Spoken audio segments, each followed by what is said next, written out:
So hello everyone and welcome back to my channel.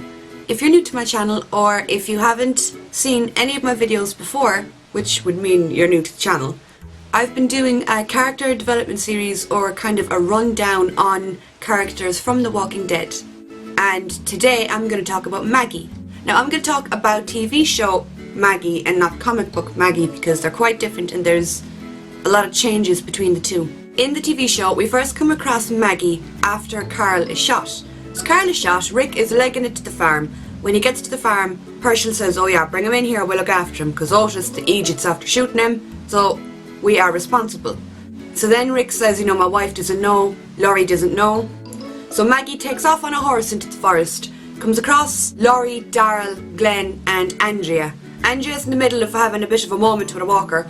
Maggie comes in, fucking smacks the walker down and tells Laurie, look, you need to come with me, your son's been shot. This is the first time that Glenn and Maggie first see each other. Maggie doesn't really seem too interested in trying to find a fella at the moment. She's looking for Laurie. But we can see Glenn kind of looking at her with an almost awe in his eyes. Later on then we see Glenn and Maggie interacting a little bit on the porch of the farm.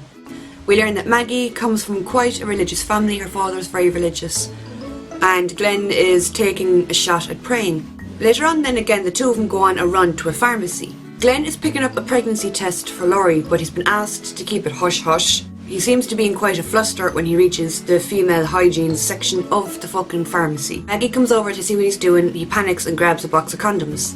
And then we see kind of Maggie looking at him like, seriously?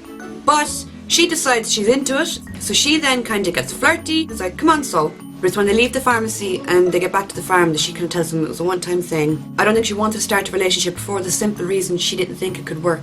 But because she's come from a very protective family, a very kind of overbearing background, she wanted to experience certain things just in case she never gets the chance to again.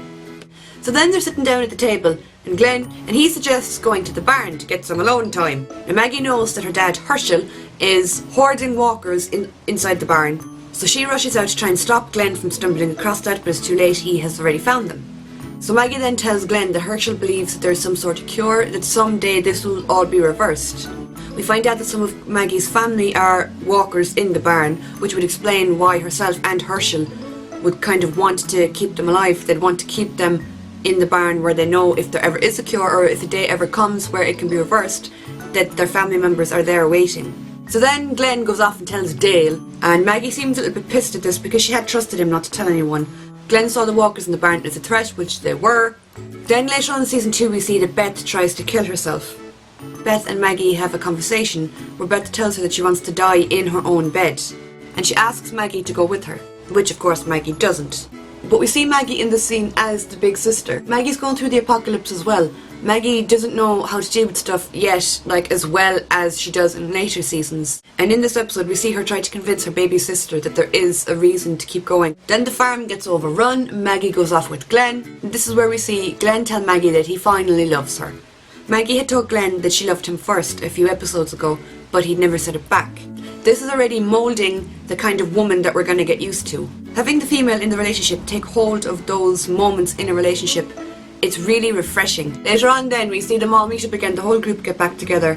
So in season 3, when they're trying to push into the prison, we see Maggie go into the grounds of the prison and push forward inwards with the lads to kill the walkers that are in the kind of immediate area. Again, we're seeing the type of woman she is. She can hold her own just as well as the men can. And she's actually also the first person to figure out how to kill the riot gear walkers. When the riot gear walkers come out with their fucking helmets and their vests, I was like, oh god, okay. But Maggie figured out that if you push back their head, and stab them, you're fine. So it's when they're inside the prison and I think they're underneath the prison, they're in the tunnels, and a herd of walkers pass through and they separate Glenn and Maggie from the rest of the group. Now it's during this time that poor Herschel gets bit. Rick then makes a quick decision to cut off Herschel's leg, which in the long run works. But obviously Herschel's had the leg cut off, so he's losing a lot of blood and he looks like he's dying, he looks like he's on the way out. So Maggie asks for a moment alone with Herschel, with her father. She's telling him that it's okay to let go, that if he needs to go, it's okay. This is so different from how Beth is taking the situation, because Beth is off in a cell cutting one leg off of each pair of pants that he owns. Beth's mentality is when he gets better, he's going to be lopsided because he's going to have no legs, so we're going to need to fix all of his pants. So there's that kind of childish hope, that childish expectation that he'll just be fine. But we see Maggie go into him and lovingly tell him that if he needs to let go, that it's okay. She's lost practically all of her family, and her father would have been one of the last stable kind of adult figures in her life. But she knew he was suffering, and she'd rather him die than continue to suffer. But he lives and he's okay, and it's a lovely moment when we see Beth and Maggie with Herschel, and it's just like, he lives! Another key scene for Maggie in season 3 was when she delivered Laurie's baby. Now, poor Carol had been out in the field cutting up walkers and fucking performing C-sections on them to practice, but it's actually Maggie that ends up delivering the baby. Maggie is with Laurie and Coral, and they end up getting kind of cornered by a bunch of walkers, so they go down into, I think it's a boiler room. And while we're down there, Laurie goes into labour and she begs Maggie to just get the baby out of her. She does it properly, she's successful, baby Judith lives, but poor Laurie dies. Then she goes off with Daryl to get baby formula, and then when she returns with the baby formula, she goes off on again on a run with Glenn, and they're taken back to Woodbury, to where the governor is. Glenn's beaten up really badly, but I think what happens to Maggie is far, far worse. So the governor comes in and tells her to kind of give up where the group is, give up their location, and she won't. And the governor says, take off her shirt or I'll bring you in Glenn's hand. Instead of putting Glenn's life at risk, she took off her shirt and she fucking stood there in front of this creep. It appears as if the governor's gonna rape her, but he doesn't in the end. He was just bluffing. After the two of them are rescued by Rick and the rest, we see an almost awkwardness develop between herself and Glenn. He kind of feels like it was his fault, he should have helped, he should have done more, whatever. But it's almost as if he doesn't know how to talk to Maggie, he doesn't know what to say to her. But in the end, her and Glenn get talking and she snaps at him. And she says like, no, I wasn't raped. And we see then a relief in Glenn's eyes, but that doesn't help how Maggie's feeling. Just because she wasn't raped doesn't mean that she wasn't humiliated beyond belief, or she wasn't hurt by the whole experience. I think that's part of the reason why she was a little bit pissed with Glenn. Beth has been playing Mammy with Judith. She kind of needs a break, so she asks Maggie to feed her. Maggie's really reluctant at first and she's like, I don't know. And I think when she's holding Judith, Maggie has like just an absolute rush of emotions. Because she's with Glenn, she has a stable relationship. I think she was kind of thinking, could that be us someday? Could we someday hold a baby that's ours? Then some people from Woodbury attacked the prison, but Rick and Co are smart and they had all like plans in action. They had the inside of the prison booby-trapped, so when the lads rolled into the fucking tunnels or wherever they went, like these like explosions and smoke bombs went off and they all ran back outside, and Glenn and Maggie were standing there waiting for them and they shot at them. So they retreated and fucked away out of it. Maggie is always kind of on the front lines. She's always trusted to do the heavy shit. So in season 4 then we see the first pregnancy scare for Maggie.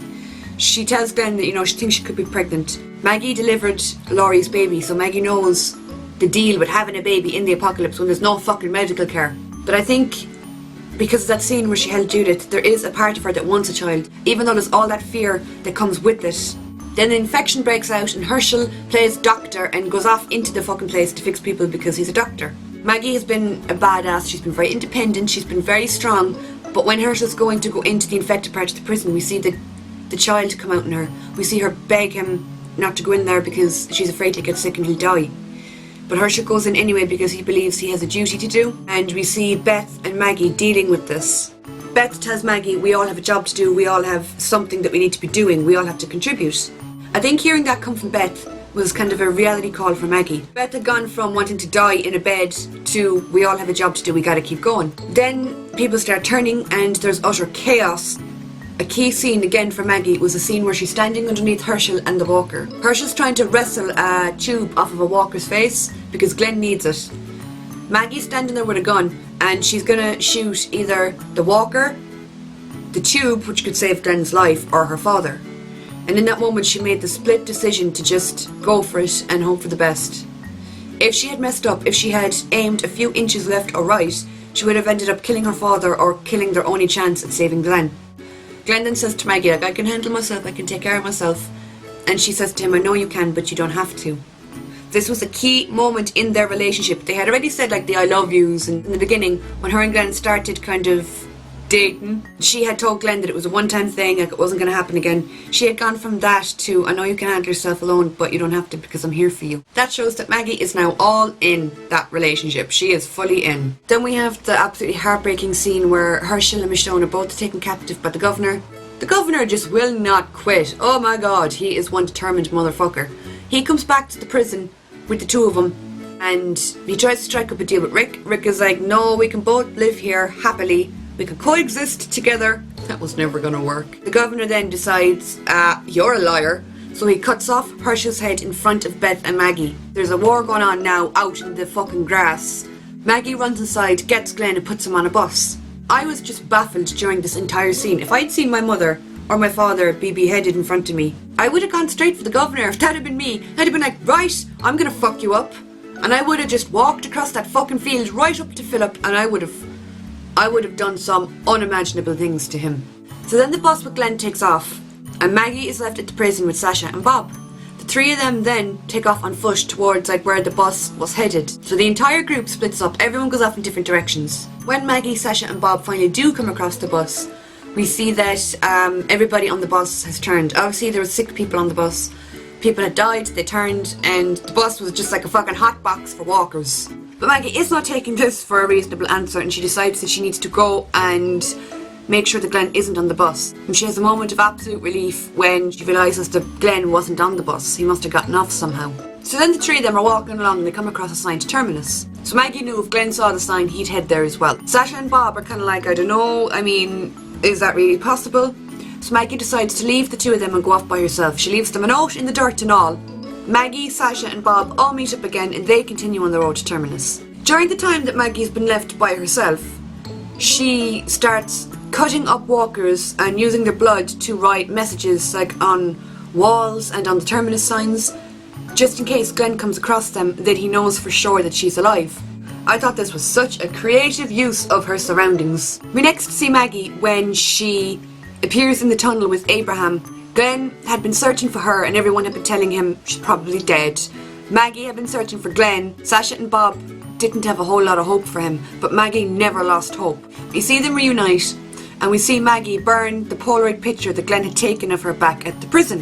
One of my favourite interactions that Maggie has is when she talks to Tara. Tara had been on the governor's side and she'd fought with the governor, but she'd also helped Glenn on his way to finding Maggie. It really showed what kind of a person Maggie was, that she wasn't a hateful person, she wasn't a spiteful person. I mean, the governor killed her father in front of her, and this woman had been on the governor's side, but because she'd helped Glenn return to her, Maggie just accepted her as one of them. So in season 5, when they're all trapped at Terminus, they're in like a box, I think it's called a box cart. We see Maggie breaking the chain off of Herschel's little pocket watch to use as a weapon. This really made me sad. She had to wreck a family heirloom and she had to wreck the only thing she had left of Herschel, of her father, in order to make a weapon.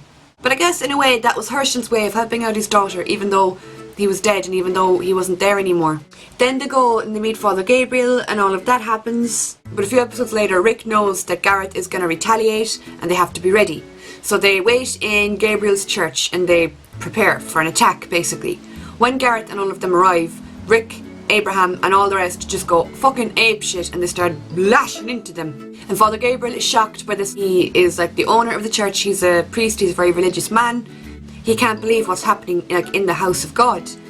But Maggie says to him, it's just 4 walls and a roof. This shows as well how her relationship with God has changed. She came from a very religious background, but now she's standing in a church where a murder has just been committed and it doesn't faze her. She's like, it's no big deal. Then Maggie goes with Glenn, Rosita, Tara and Eugene and Abraham. They're on the way to bring Eugene off to Washington because apparently he has a cure.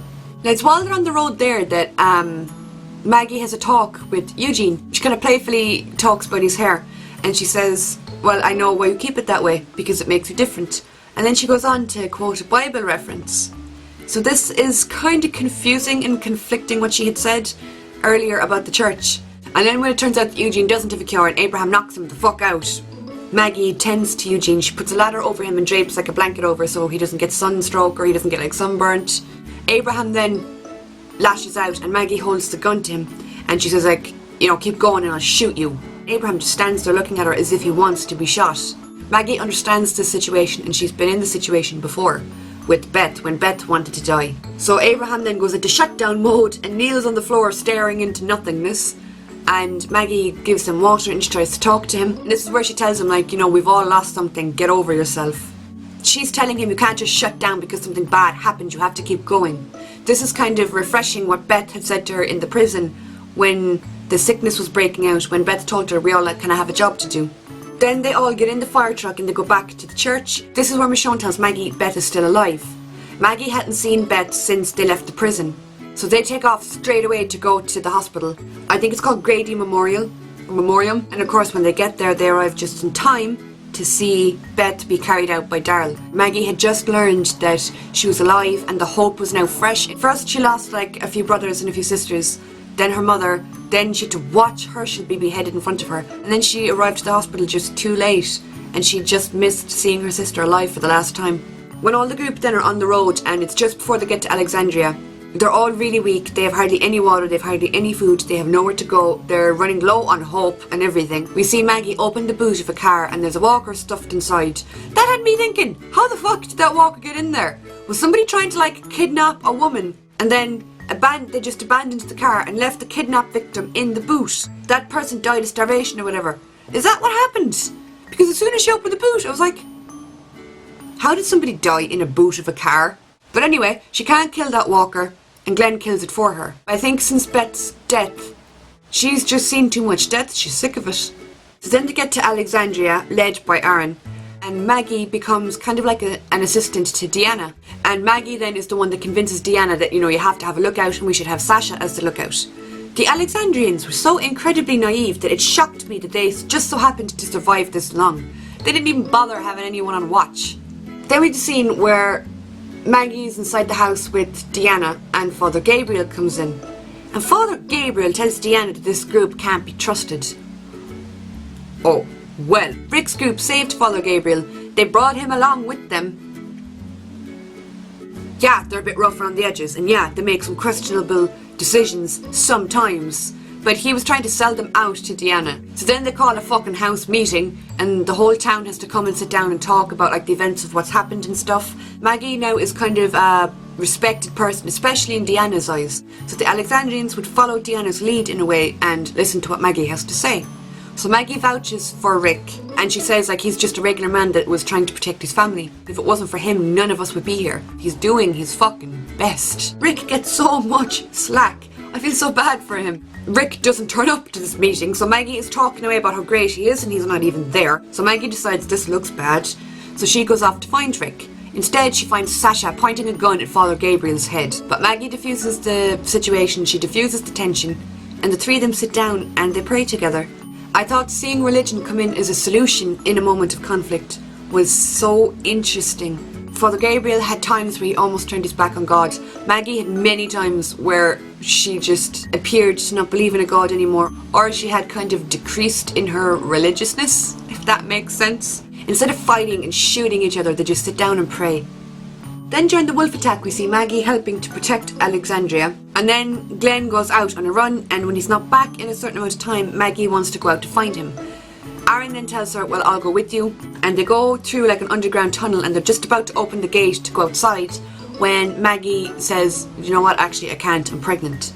So Maggie then stays behind. Because she's now pregnant, it's not just her life that she has to take into account anymore. If she goes out there, she's now endangering the life of her baby as well, which she just is not prepared to do. And this is the first time that we have seen her decide to not go after Glenn. Every single time they'd been separated, she went after him or he went after her. So seeing Maggie make a decision to not go after him was really interesting, that she put the baby's life over Glenn's. If she hadn't been pregnant, she would have gone out there in a heartbeat to find him. So she's stuck up then on the watchtower when all of the walkers invade Alexandria. Glenn comes along. The walkers then swarm around Glenn and we see Maggie freak out and she uses one of her last bullets to try and save him. Abraham and Sasha turn up and they save him. They save the day, Glenn's grand. Then we see Maggie having a conversation with Enid. I think in Maggie's head, Enid is very similar to Tara.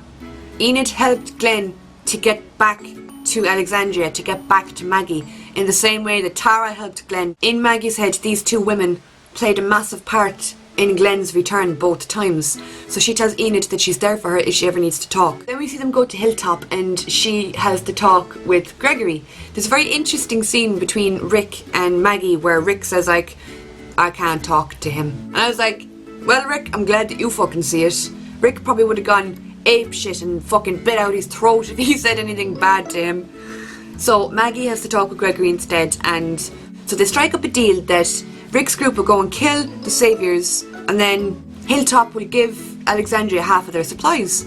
I don't understand why Gregory agreed to make that deal, because this group kind of seemed to be just doing what the Saviours are doing, taking half their stuff. But anyway, while they're in Hilltop, Maggie gets an ultrasound of the baby, and we see her and Glenn have this one very still, very secluded moment of happiness. But photographs in the apocalypse have always been really interesting in The Walking Dead. The only kind of photographs that we have seen have been the picture that Carl went back to get of himself, Rick and Laurie when Michonne helped him to go back into the bar to get the picture. So we haven't seen that many photographs in the apocalypse, and between Glenn and Maggie we've seen one, the Polaroid. Glenn had kept the Polaroid as a ray of hope that he would find her again, that he would get back to her. But Maggie burnt that picture and said, like, you'll never need a photograph because I'm never going to leave you again. They took the sonogram of the baby, they took it with them. So I know that's a very normal parent thing to do. I mean, if you're pregnant and you're having a baby, it's kind of normal to go get that done and to keep the photo with you to show people.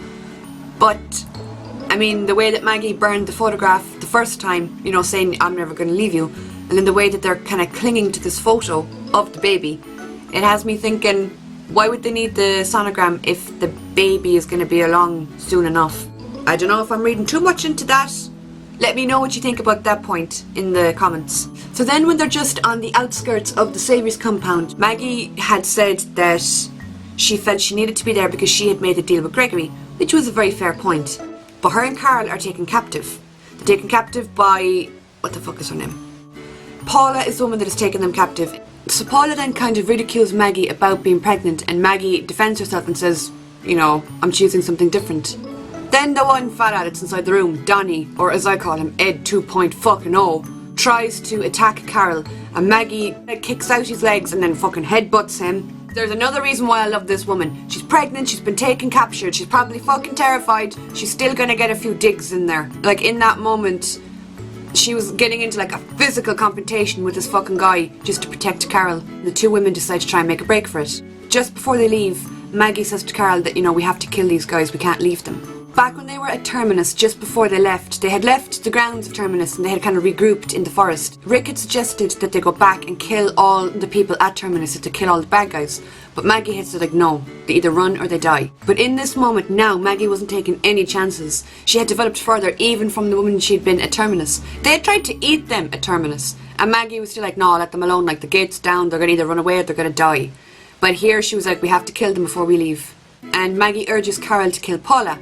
Carol tries to give Paula a chance, and then that goes to shit, and then another woman enters the fucking mix. Carol eventually fucking shoots her dead, but the damage had been done. This woman had already kicked Maggie in the belly, where her baby is currently chilling. After they burn everybody on the kill floor, and Maggie reunites with Glenn, she says to him, I can't anymore. Now, Maggie had always been this really strong woman that could handle anything. Anything that was thrown her way, she could deal with it. After everything that they've been through, I think she's sick of it. I think as well she's sick of being separated from Glenn, because they've been separated so many times and found their way back to each other. I think she can't go through that anymore, and she sees that now, especially because she's about to become a mother. Then we have the shower scene between her and Glenn when they're showering, and he notices the bruises on her. As soon as I saw those bruises, I was like, woman, is your baby okay? When Glenn leaves Alexandria to go look for Daryl, because Daryl's throwing a strap, we see him look back at Maggie in the rear view mirror until he can't look at her anymore.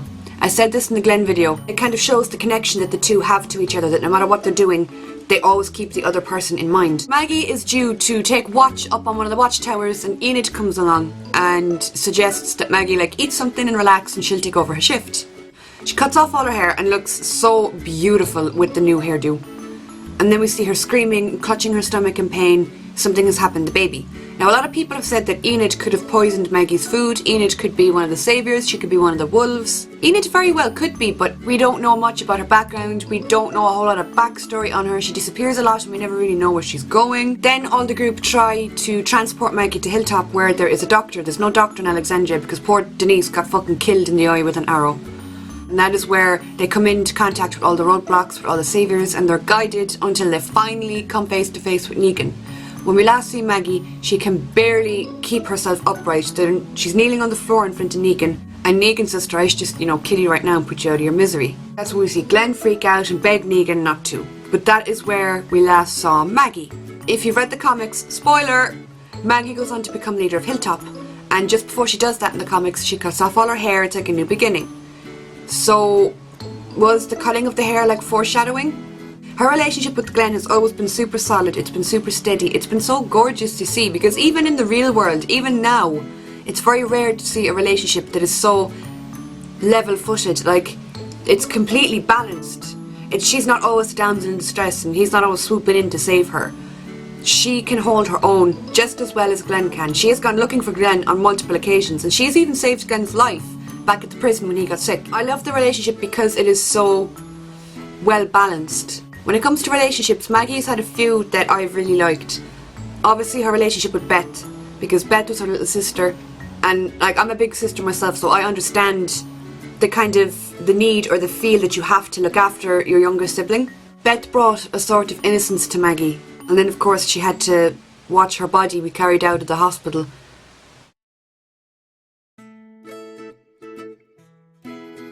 She had quite a big family, but she lost all of them. But Herschel had been a good father to her, he had, and it was clear how much she loved him. No matter what age you are, no matter how mature you think you are, your parents are still going to be your parents. They're still going to know more than you, they're still going to be the ones that you go to when you don't know what to do. So I think Maggie having to watch her father be killed in front of her and being absolutely powerless to do anything about it. I love Maggie's relationship with the women that have helped Glenn along the way, so Tara and Enid. These women played an active role in not really keeping him alive, but helping to return him. And I think because of that, Maggie will always have a special bond with both of them. Maggie will always remember what they did for her and for him, and she'd help them at the drop of a hat, I think. I think Maggie and Father Gabriel's relationship is probably one of my favourites, because she comes from a religious background. She comes from prayer and reading from the Bible and all of that. So when she met Father Gabriel, I think it kind of brought back past memories for her. Seeing somebody who's still so religious and has, you know, kept the faith throughout all of this. And like I said, that scene in the church where Father Gabriel is like distraught over what's happened to the church, and Maggie's just like, look, it's just a building. That said so much. Her relationship with Rick as well has really developed. I mean, she was the one who brought Laurie back to the farm when Carol was shot. So she'd gone out, risked her life to bring this strange woman back to this strange man and strange son that were now in her fucking house. I think Rick always kind of respected that. When we see Rick say to her, like, you have to talk to Gregory, I can't. That shows how much he trusts her. He didn't ask Daryl. I mean, Daryl is supposed to be Rick's right-hand man. He didn't say to Daryl, go talk to him there for me. Daryl suggested something about getting fucking cows or something thrown into the mix, and it had me laughing out loud. I was like, Dixon, really? Rick asked Maggie to go talk to him because he knew she could handle it, that she would know what to say, she'd know what not to say. Her relationship with Carol as well has become more prominent in more recent episodes. Like the episode where they were taken captive, where we see her talk Carol into killing all the people on the kill floor, which eventually led to Carol having to leave because she couldn't put up with the violence anymore. But we saw when she stuck up for Carol, tried to attack Donnie, that showed that Maggie still remembered where Carol came from. She remembered what Carol had been through. She tried to protect her. And of course, one of the most important relationships that she has had so far has been the relationship that she has with Glenn. They are each other's ride or die, like they would do anything for each other. That could possibly be their downfall though. I think that's why Maggie was so hesitant to get into a relationship with him in the first place. But I'm so glad she did, because their relationship has been an absolute pleasure to watch. Seeing these two people who are just so concerned with the other person's well-being. It's so lovely. So I think that's all I have to say for now on Maggie Greene. So I hope you guys all enjoyed it. I'm really enjoying this character development series. I'm loving doing it so far. So there'll be one character profile a week. It might be a bit longer than a week, depending. And I have just hit 3,000 subscribers, and I am so beyond delighted about that. I can't thank you guys enough for helping me and for supporting me and for all the positive words and comments and for spreading the word about my channel. I love you guys so much, and I think you know it as well. So that is all for this video. As always, lads, I hope you all enjoyed. If you have any points that you want to say or that you want to add, leave them in the comments, and I will talk to you all soon.